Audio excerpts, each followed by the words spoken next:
about your research. You have done a very good research in Kilifi, and you have gotten very good findings. Let's see.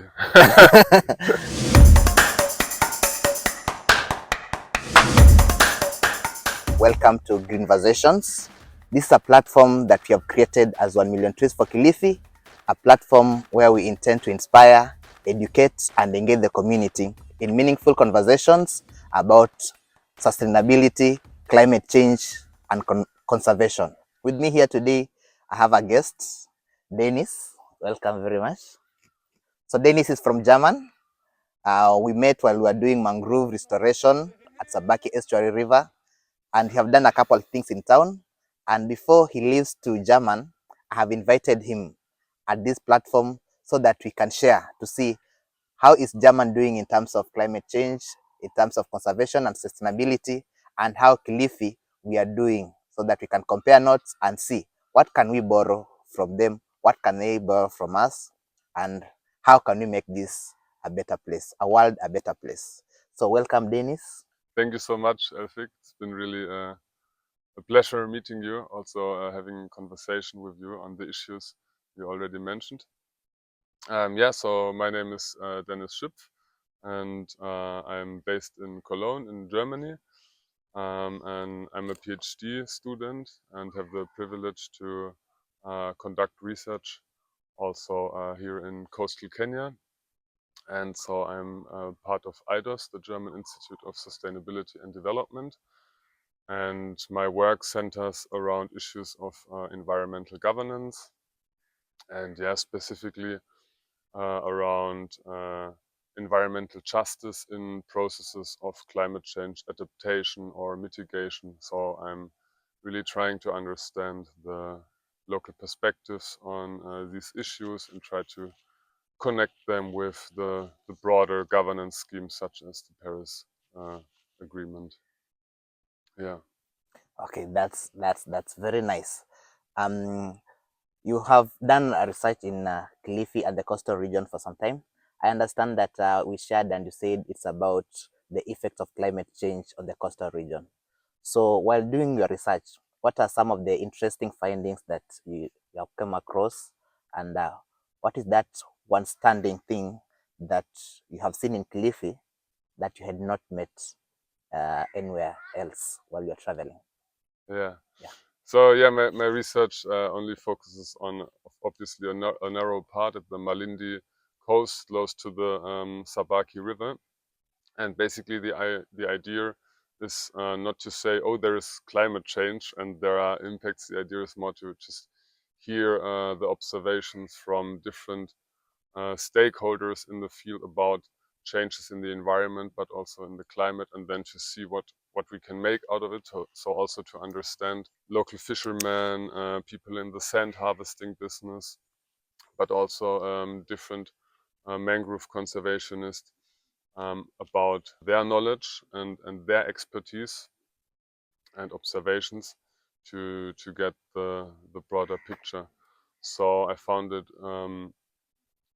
very unique to see how different human activities have different impacts and how climate change has a connection with that, right? So, for example, if you look to the fishing sector, there is a lot of overfishing happening and a lot of fish decline. And to some extent, it might be because the oceans are warming, but also there are increased industrialized ship fleets, trawlers that also contribute to that.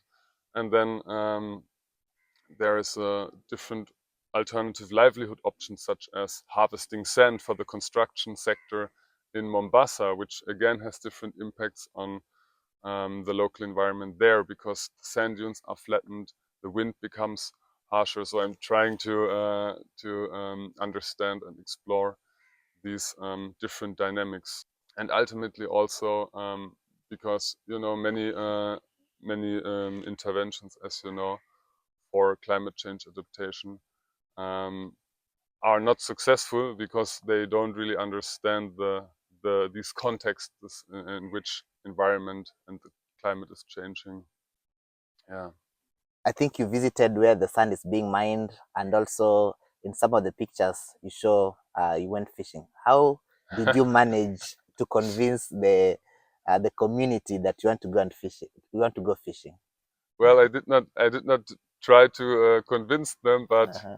I mean, yeah, I spent quite some weeks there with some people, and I was lucky to make connections that also helped me to get access to some people and to see, like, okay, what's the intention behind what is this guy doing. And I think understanding, for example, sand harvesting or fishing, it requires also to try to engage in these activities, to kind of become familiar with the environment. What does it take? What physical labor is involved in these processes, especially when you consume, the nice protein-rich fish. You're me. I'm disconnected, right, from what it takes, the energy it takes to go to the sea, to deal with the different winds, to deal with the currents, the waves, with the fish itself. Um, yeah, so Uh-huh. I think that's the motivation that also helped to to During the fishing. Uh-huh. join the fishing. Yeah, Were you able to catch any fish? not me. I'm not. It's really a gamble, Uh-huh. but the people that were the fishermen that were Uh, with me, for okay. sure. Yeah. You have talked about your area of expertise being like you're looking on climate justice. So about your research, you have done a very good research in Kilifi, and you have gotten very good findings. Let's see. I propose so. So Still in the making. Yeah. yes. So my question will be like, how are you going to use the findings to be able to influence the way things are happening? For example, now you realize that there is decline in fish at the sea because of oceans are getting warm. So with the research, how are we going to influence the things that are being done that are causing, for example, the ocean to warm, so that we can try and revert it to come to a situation where we can bring our fish to the level that it used to be? Hmm. Yeah.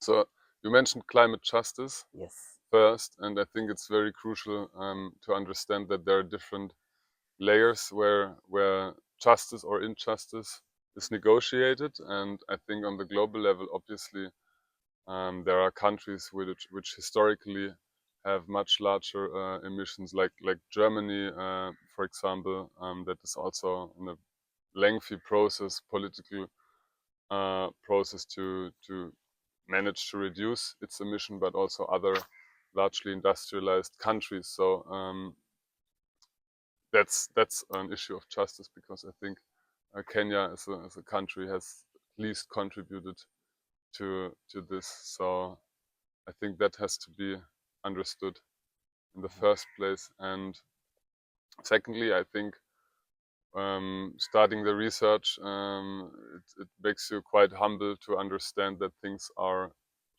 even more complex the further you go. And I think you've seen that also with your Yeah. initiatives of Sure. calling back the rains and 1 million trees Kilifi. So I think it's only a little puzzle, maybe, where research can connect the empirical, the part, the data that has been collected, that might build a bridge to the people involved in the decision-making process. And I believe, for example, the research approach I took now with my colleague here is to engage different stakeholders and to get their opinion, but also to have this conversation already, right? Like, you're in the field, you're close to the coast, you're having an interview with a fisherman, but you're also next to a BMU member, beach management unit, and Uh-huh. then there is someone from the fisheries officer. So we had quite some interesting conversation that could could spark some change as well. But we also know that it's very difficult to put research into practice. So the other part is to trying to deliver policy advice in cooperation, and then to kind of through policy advice be able to connect to these issues and to just make the research accessible and public, and so that you can engage in a broader discussion and influence the discourse around, for example, sand harvesting or fish decline and how this interconnects. Okay. In fact, I would like to applaud you for coming to this platform, because most people do research, and even the community where they do the research, they don't even know their findings or what they have come across. So I think you're the first person that you are sharing the research with the community, and by giving your insights, also it influences the local policymakers and change makers to use it when they are making their policies and the things they are doing. So thank you very much for allowing us to have this conversation with you. It's going to help a lot of people. The CBOs, we have a lot of CBOs around Kilifi. We have local NGOs that are acting on fishing and also on land. For instance, I represent the Land and Environment Department in the Kilifi CSS network, which is having more than 50 CBOs. So by sharing this with them, they are able to have the findings that they could not do on their own.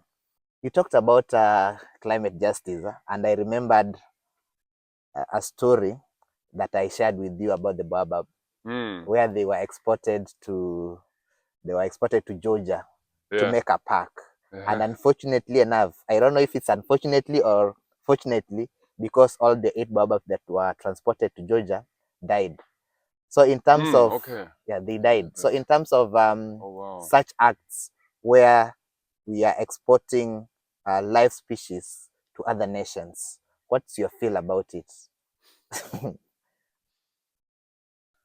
My feeling, like especially around the baobab, I feel the baobab is something with deep roots, not only in the soil of Kenya, but also in the identity and in the structure of a village, right? Of a community. So I think it's just another another very good symbol to see how uprooted and how, you know, like disconnected things become, because obviously no one wants to sell and, you know, cut the baobab, but there are reasons behind people are forced to willing into these options because it makes profit, right? So I think you know, it's good to talk about conservation and all these things, and then there are many people that are planting mangroves and stuff, but there needs to be a better incentive for people to engage in such activity economically, because it has to pay off as well, right? So generally, I feel bad, and I think it's also strange to imagine that a tree like a baobab, you know, would be rooted in another place as well. It's sort of another extraction, appropriation of nature. Now talking about incentivizing those people who are doing conservation, for example, the mangrove. There is this debate about carbon credits, where it's being said that carbon credit is there to ensure that that person who is actually doing the conservation is able to get an income from the activities they are doing. For example, about mangroves, it is very popular. In fact, in Kilifi, it's difficult to find a place to plant mangroves because most spaces have been taken by big companies who are doing restoration. Oh, yes, interesting. Because they have already signed the carbon credit plans, so that they can be able to conserve and then get the credits. About the carbon credit issue, first of all, there are people who are opposing it and people who are saying it's a good thing. After your engagements with other communities, even I think you have indigenous communities even in Germany and in Colombia, do you feel like carbon credit is able to give those people who are affected by climate change and are trying to mitigate it are they going to be helped by this carbon credit? So I think the initial idea that, you know, for local community here to benefit from these climate change efforts by preserving or these important ecosystems, that's a good idea, obviously, right? I mean, why should the so-called global north keep polluting and, you know, continue to extract and to claim new sustainability paradigms and what else, and then kind of offset these things. I think there is a little bit of a hypocrisy in that involved. But having said this, my research is not focusing on carbon Carbon. credits, and I'm not an expert at all of that. But there is quite a lot of evidence out there that it does not work in the sense that actually you pay a certain amount of money and you can really calculate or estimate that a certain amount of emissions have been sequestered accordingly. So you know it's better than me how long a tree takes to absorb a certain amount of carbon, right? And all these things. And then, as you mentioned, with local communities, it also, you know, conservation for whom? For the companies that somehow claim the mangroves, or for the local communities that actually depend on them, that are their identities are linked to them. They use it for firewood and timber, but they also have an incentive to preserve them because mangroves are a fish breeding ground. So I think we really need to dive into the small pieces here, who is involved and who benefits from it. Over the same, again, there was a report that was released by a certain organization about the same carbon credit schemes. I think it was from the North Kenyan, where we had companies that were selling carbon credits, and what they were doing, they were trying to manage the Samburu community, Maasai community, and the Barana community, who are actually pastoralists.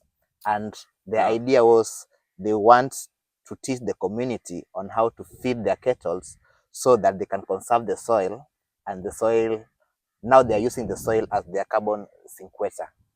So you can see these are people who have been living this life since time immemorial, but now someone will come and say this Yeah. is the way to go, and they earn from that. And they were milking a lot of millions and millions from that carbon credit project.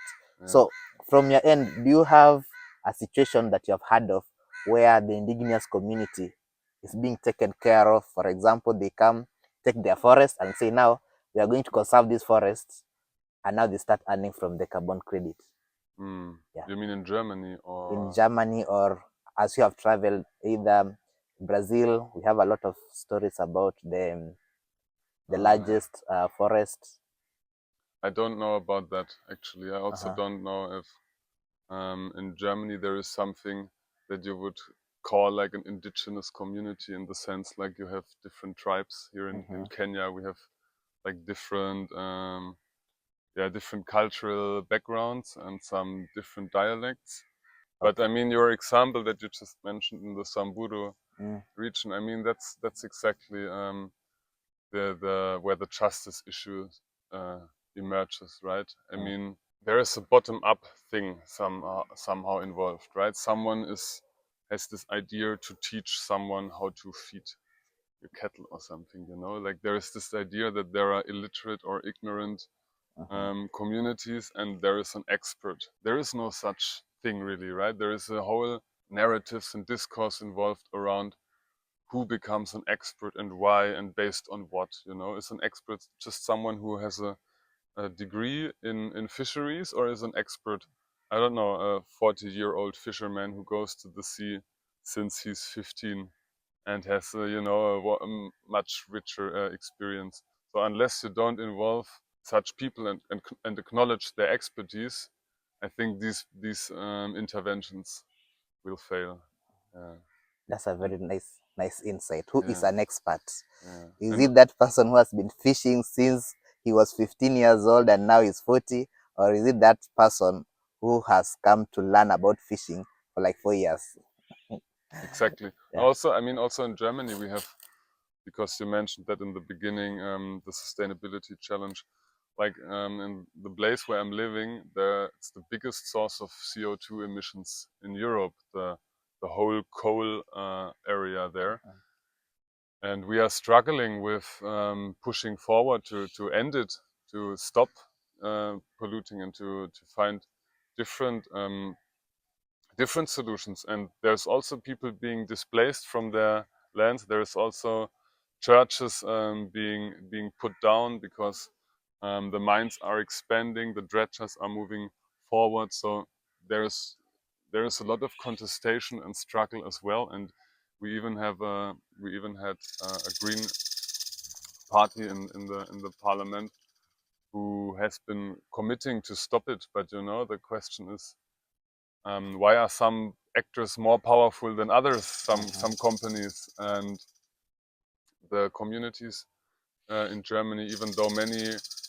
do not directly depend on the natural resources anymore for their living, they still face these spatial challenges close to big parts, to big sites of extraction. Yeah. Okay, So there's this whole issue around just transition from fossil fuel dependency to clean energy. more sustainable energy. I think clean energy or climate neutral are also difficult terms when you really look at them, but something more sustainable maybe. Yeah.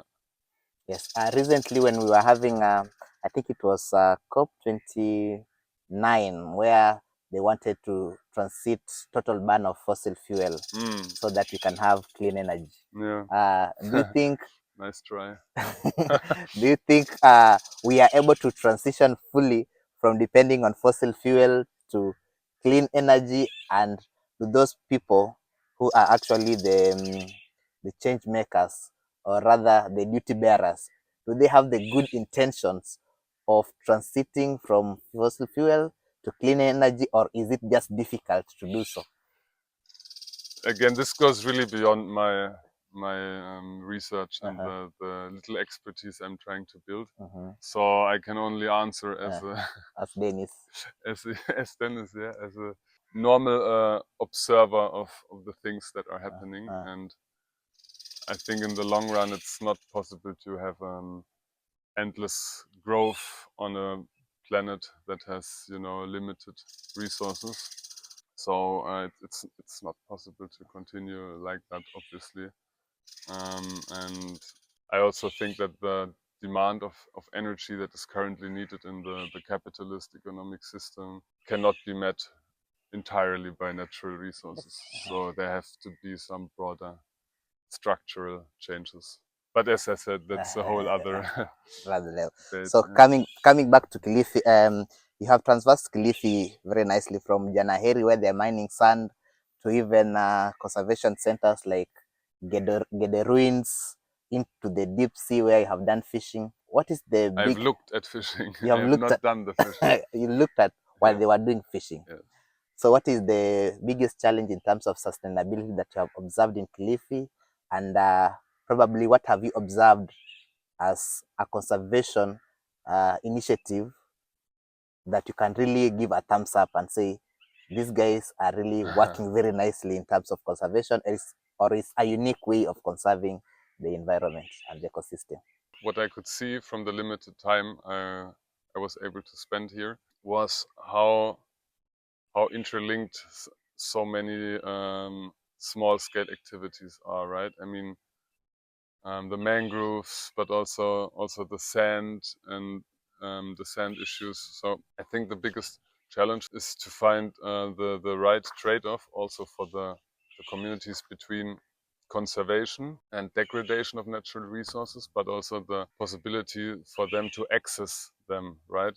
So for example, in the Manjanaheri sand mining areas, sand mining has drastically changed the whole area, right? It's been a completely new livelihood option. It's been framed like the new gold for some instances, but actually what you see is that many loaders don't benefit in the long term, right? The truck owners, the companies in Mombasa, so all these big dynamics. So I think the sustainability challenge is to being able to regulate sand harvesting and to being able to adjust the shares for the different stakeholders involved in it.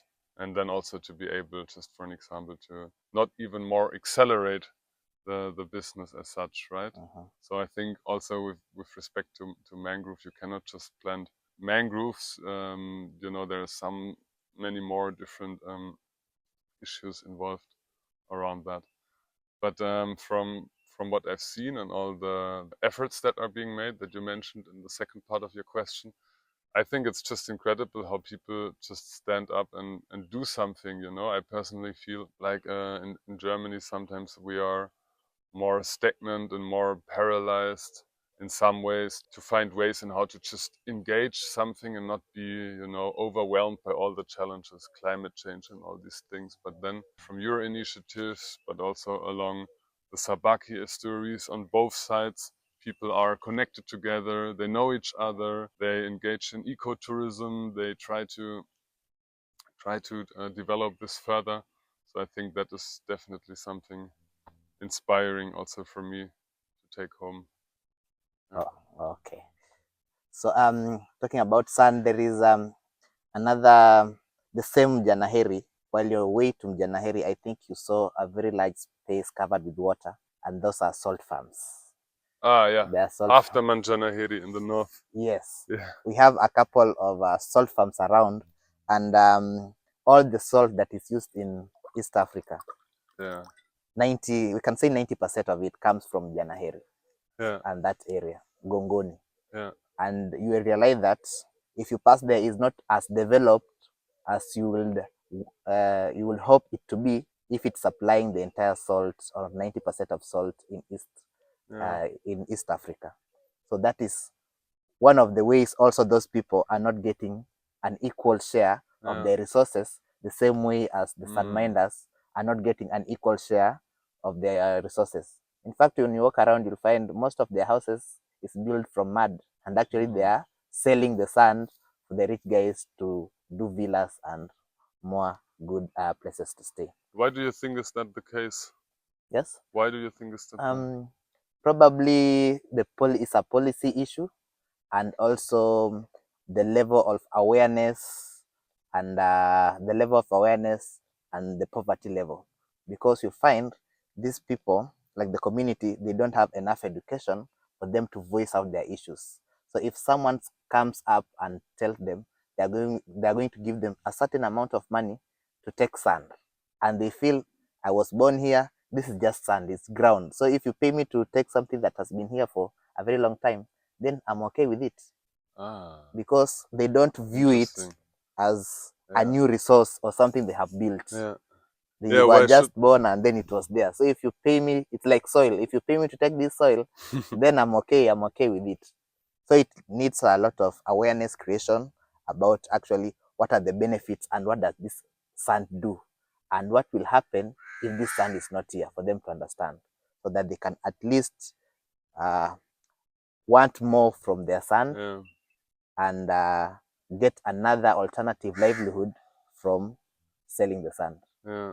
In fact, when the sand dunes, talked about the sand dunes, there were some people who were flattening the sand dunes because they want a flat beach for the tourists. Really? Where was it? It was just along Mamrui. Ah, okay. Yeah. So they didn't understand what are the benefits of these sands that have been built together. So it's a lot of awareness creation that is needed for them to understand what is the benefit of this and what will happen if they are not there. Yeah. Yeah. I mean, also in Malindi, I think this whole topic, you know, we have climate change, and now a lot of things focuses on it. A lot of funding depends on the climate change label and tag. But I mean, which is also for good reason, right? But when you look here, I think in this research, the idea is also to see how different activities interact. So in Malindi, there has been this huge seawall that was built just inside the riparian zone at the beach, close to the first African national park, the Marine Park of Malindi, which I think was founded in 1970s. And the beaches are eroding. The turtles have to find new breeding places. the buildings got affected just to protect a huge resort, basically. So then, that's not climate change. Of course, the seasons get rougher during Kusi, right? Yeah. And the high tide reaches further. But, then there's also some interferences which just Yeah. exacerbate it. Also, the salt pans, in fact, have closed some tidal inlets in the north, which is also a reason why in Gomeni the fishing village is now facing erosion. And actually, there's a lot of salinity from the soil harvest that is being directed back to the ocean. So the salinity levels interfere with the ecosystem. A lot of mangroves have died in the region, and as you have said, they're fishing grounds for the fish. So due to the decline in mangroves, also it is one cause where the fishermen cannot get enough fish from the water. So I agree, some of it is not climate change, Yeah. but it's just interference with Yeah. the ecosystem around. Yeah. So as we wind up, have you found any initiative that can be scaled up at a global level in Kilifi, or is there any initiative that you've come across globally that can be localized in Kilifi? I think it's difficult to speak from a global initiative and solution. I think there are already many inspiring things happening here, and also different research institutes working together, like Kefri, for example, also on forests close. So, from my belief, this has to be not top down, but bottom up. That people come together and are, embodied and connected with the problems they face, and then from there, I think the best things can emerge, like the conservations around Sabaki, but also the 1 million trees of Kilifi, obviously, which also connects different aspects. So you're also not dealing with climate change alone in that terms, in combating, right? You're also addressing nutrition through fruit orchards, for example, right? So I think that's a brilliant combination. Okay, and how can you rate the collaboration between policymakers, the community, and duty bearers? Do they have a strong collaboration, or do we have a gap somewhere that, if addressed, then we can accelerate the initiatives that are being done at the grassroots level? Yeah, I think it differs very much. It depends on the issue, right? I think there are so many different puzzles or to be put together. For example, when you look at the sand harvesting, right? There's revenue collection, obviously. There is environmental officers. There is NEMA. It's difficult to regulate the whole area. It's quite remote. There is a gap sometimes in terms of really understanding what are the driving forces behind the resource degradation. There's not a lot of communication, obviously, with truck owners from Mombasa who are powerful in that business, for example. But then again, people are very engaged to communicate their issues. Like, for example, if you take the fishers here in the region, one thing that always came up is the lack of public participation for them. So some new projects are coming, World Bank money, some initiatives, some new ideas like the blue economy, and but that has not been discussed with The community. with local fishermen. I just had an interview like we have now. I had one yesterday with translator and in Swahili and an elderly from the fishing community, and then they just start building offices and stuff, but they don't know how is their landing site changing. That's valued land, fish landing sites. It's unclear. Is it public? Is it private? And what is coming? So I think that's a policy making gap for sure to ensure this participation right from the beginning. Yeah. Yeah. Just to add that a lot of the community members don't understand. I think we have this thing called FPIC, free prior informed concept Mm-hmm. that in any community, if you're doing a project, then you have to inform the community, give them time to think about it, so that they can actually give a yes or a no. So it is something that is supposed to be told to the community for them to understand, so that they can have the power to decide on how that project is going to be made. So the last question, how can the community, the students, and other stakeholders join hands to make sure that we are having projects or initiatives that are benefiting the community and also not affecting the environment and the ecosystem? Good question. Yeah, I think just what we're doing right now also, right? Having a conversation, bringing people together, but also right from the university, already adjust or develop research with the affected people, or the people that deal with the ecosystems, for example. Invite people from the authorities, from the officials, to present something, to engage with them right from the beginning. And then also I sometimes feel this whole science and research thing, it's like something that is not really understood, or it's not really close to your everyday life, or it's like some academic something outside the term science and everything. But there is also initiatives of citizen science, right, that emphasize more the engagement in these things, and rather than claiming that there is objective truths we have to find and very complex things. I think when you want to engage with communities and also other stakeholders, it's very important to demystify the whole thing around it, and to make it more accessible for everyone else. Okay, thank you very much for showing up. And if you could just give us your closing remarks. Yeah, sure. Thanks a lot for having me. It's Okay. been very spontaneous and very nice, and I'm really happy to have met you. And I think that's really it's an honor to be able to speak in your format. And I wish you all the best for Okay. the future. And I hope we will catch up again Thank you very much. here, yeah, Okay. soon. So thank you Thank very you. much. That was an interesting, informative insight from Dennis And from Elfik. and from me. Thank you. And we hope to engage more on our platforms so that we can be able to have these insights reach the community at the grassroots as we try to fight the effects of climate change, and also inform the community on better ways of conservation, sustainability, and having a greener world. So thank you very much. See you in the next episode of Greenversation.